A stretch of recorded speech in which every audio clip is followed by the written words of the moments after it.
Okay, right now, we're talking to the grandson of one of my dearest friends who's not with us, and his father, who was one of my dearest friends growing up from Ozone Park, and his name's Joey Scopo.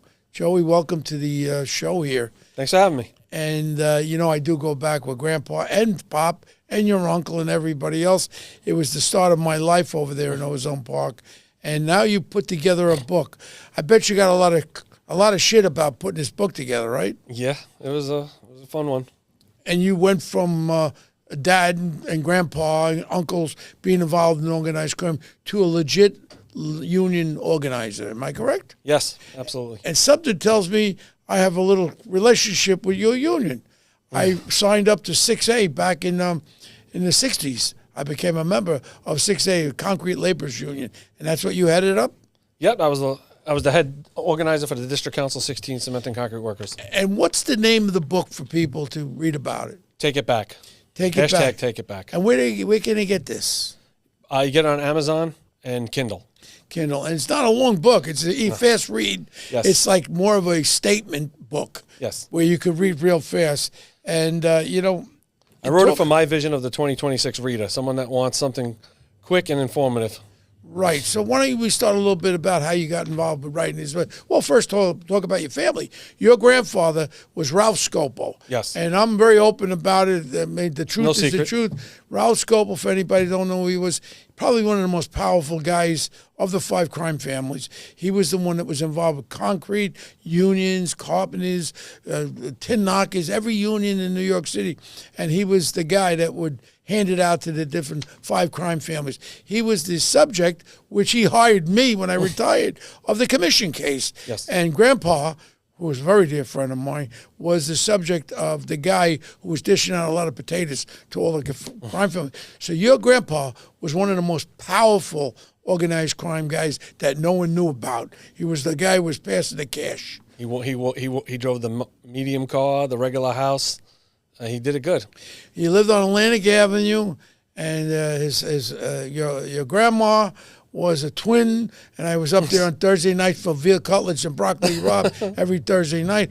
And your grandpa wanted me to hang around with your dad, who I loved your father very much. Your father had a little personal problems. A lot of people didn't know, but in the 60s, in our Italian neighborhoods, we had a junk problem. We had a heroin problem. And talking about the early 60s, I lost 10 guys I knew. Your father wanted me to stay with your dad because I was built like a brick shit house, and I would wear short sleeve shirts. None of the other kids would wear short sleeve shirts because they had tracks. So your father kind of hooked me up with your dad to try to help him straighten him or whatever the hell. But the reality was he went through a tough time, your dad. And a tough time with these addictions, and he was able to come out of it, but eventually the addiction caused him to die sooner than we want him to die from physical ailments, and we do understand about that. So, yeah, it's crazy. It ended up getting him later on in life. I mean, he had an addiction for like 2 years, but the dad I grew up with, he was violent, and I saw a lot of violence out of him. But the one thing is, we wouldn't even have beer in our house. He was so anti-drug and alcohol, I guess because of what he beat, what you guys helped him get through. And then your uncle, Joey Scopo, he was one tough mother effer. That's all I tell you. Him and Foxy and Newlutz. I got sucker punched with brass knuckles once by a guy named Johnny Sears, who I eventually locked up as a detective on a murder. And he sucker punched me with brass knuckles. We went looking for him. And then they wanted to meet at the old wooden bridge in Howard Beach on a Saturday afternoon at noon. So I could tell your uncle, I told your father too. So Foxy and Newlutz, Dennis Green, we get into the car. We go by 106th Street and Atlantic Avenue. Joey goes upstairs. He comes down with a paper bag. We had 238s in there. I'm sitting in the back between John Gotti and Dennis Green, and Foxy Newlett's in the front, and your Uncle Joey was driving. We go there. It was a setup. They were going to kill me. These guys come from underneath the wooden bridge with machetes. Your uncle and Foxy Newlett start laying these guys out. At least 8 guys they laid out.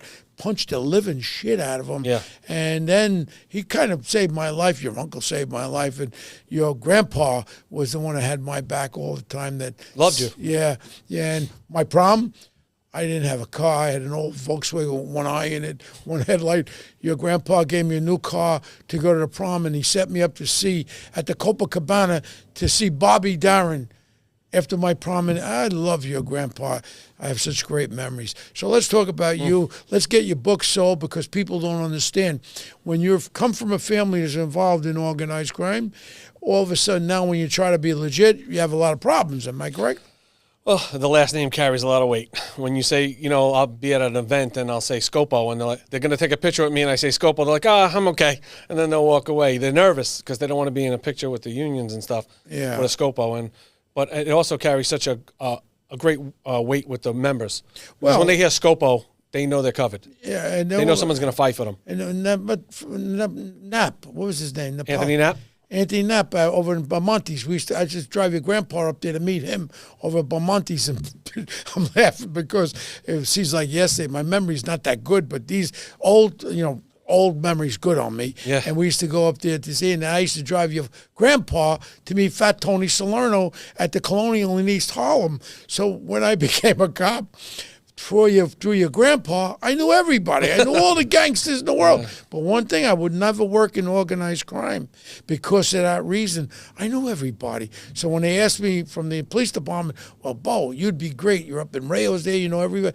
I said, I'll lock up the people on the street murdering, raping, killing. Leave me alone with that. I don't want to have nothing to do with organized crime because I grew up with friends that are there. I could just see me locking Grandpa up and saying, Grandpa, put your hands behind your back. He said, I don't want nothing to do with it.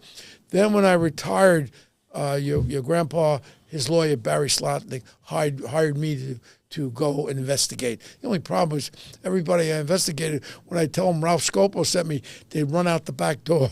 I was not very good as an investigator. Nobody wanted to talk to me because they thought I was going to whack them probably.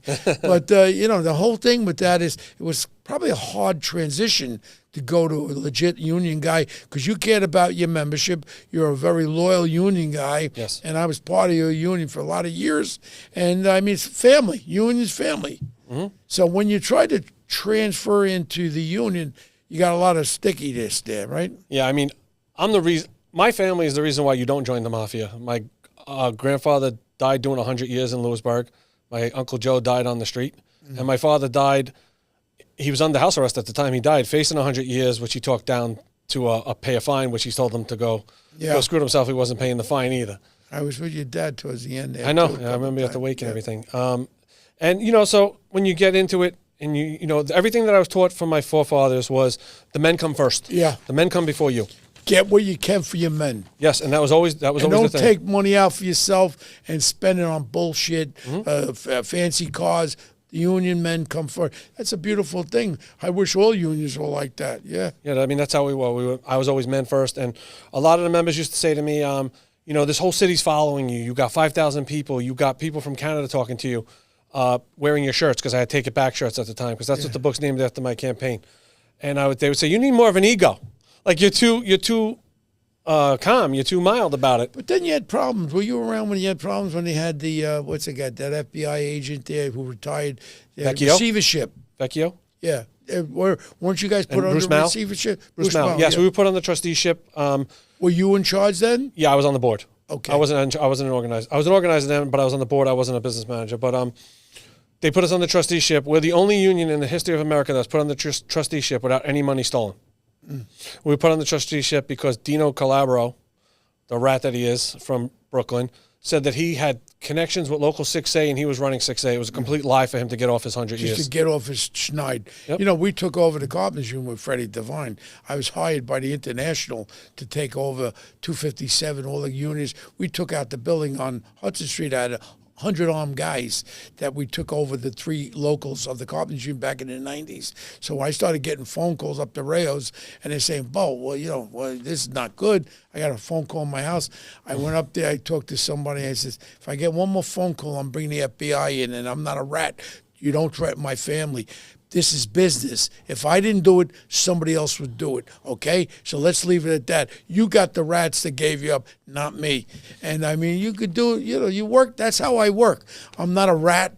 I do my job, and whether I do it honestly. And if you got some beef against the union, if the union's stealing, you do what you got to do. That's it. Yeah, I have no tolerance for that. You don't steal from the working man. You just don't. And you're going to steal from a bank account. That's a real creepy move, in my opinion. What chapter in your book is your favorite? Please tell me I made it.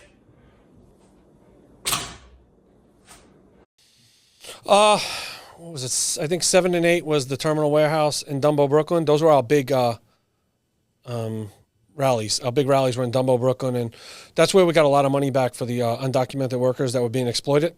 We got back. It started. I was working with Tish James at the time. It started at about $70,000. We got back, and it ran up into the hundreds of thousands of dollars. Now, for people to understand, now you have undocumented people working as laborers in the city here, and they're all over the place. How do you combat that with the union? Because they could work for 25 cents on the dollar. It became almost an impossible thing to organize because a lot of them do want to join the union, but they don't have the proper paperwork. Yeah. But I would say the majority of them want a 5-year plan, and I interviewed 5,000 undocumented people easily. Yeah. They want to take their money and send it back home. So they don't want an annuity. They don't want a pension. And they do lower the wage rate in New York. You can argue, they can argue with me all you want, but I know I know the liberals try to argue with me, but they lower the wage rate tremendously.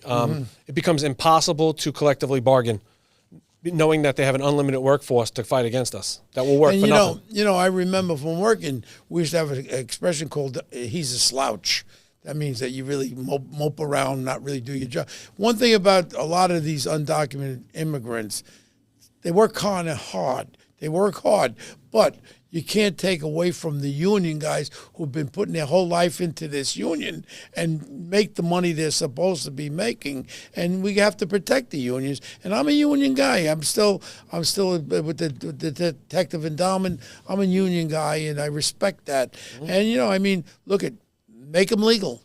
Make them legal. Give them a path to become legal and pay your damn taxes. And this way we can bring the rate up for the union guys too. Well, that was one of the things I was fighting for with a lot of the politicians that we worked with in the city. We had a lot of politicians on my campaigns. Yeah. And it was basically what I said was, if they could show a year of pay stubs that they legitimately worked and paid taxes, why can't we move it along?